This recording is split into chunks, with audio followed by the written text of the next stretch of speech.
பாஸ்டருக்காக ஓடுகிற கூட்டம் இன்னைக்கு பெருகிக் கொண்டிருக்கிறது. பாஸ்டர் பார்த்து ஆராதிக்காதீங்க, நீங்க நரகத்துக்கு போயிருவீங்க.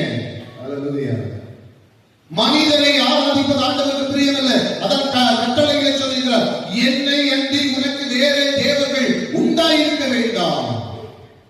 பாஸ்டருக்காக ஆலயத்துக்கு போகாதீங்க. பாஸ்டர் என்ன இருப்பார், நாளைக்கு போற ஆண்டவர் அப்படி இல்லை. உலகத்தின் முடிவு வரையிலும் நான் உங்களோடு இருப்பேன் என்று சொல்லி இருக்கிறார்.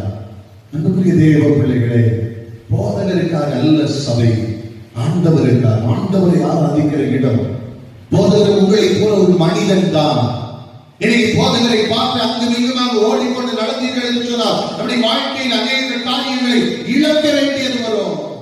ஊழிய காரணத்துக்கு பின்னால் ஓடி நடந்தீங்கன்னா அநேக காரியங்களை இழக்க வேண்டியது வரும். ஆண்டவர் சொல்லுகிறார், வேறு வழியாக வருகிறவன் எல்லாம் கள்ளனும் கொள்ளைக்காரனுமா இருக்கிறார். நானே நல்ல மேய்ப்பன். I am the good shepherd. ஆண்டவரை தவிர நல்ல மேய்ப்பன் வேறு யாரும் கிடையாது. ஆண்டவரை மாத்திரம் தேடி ஆலயத்தில் செல்ல வேண்டும்.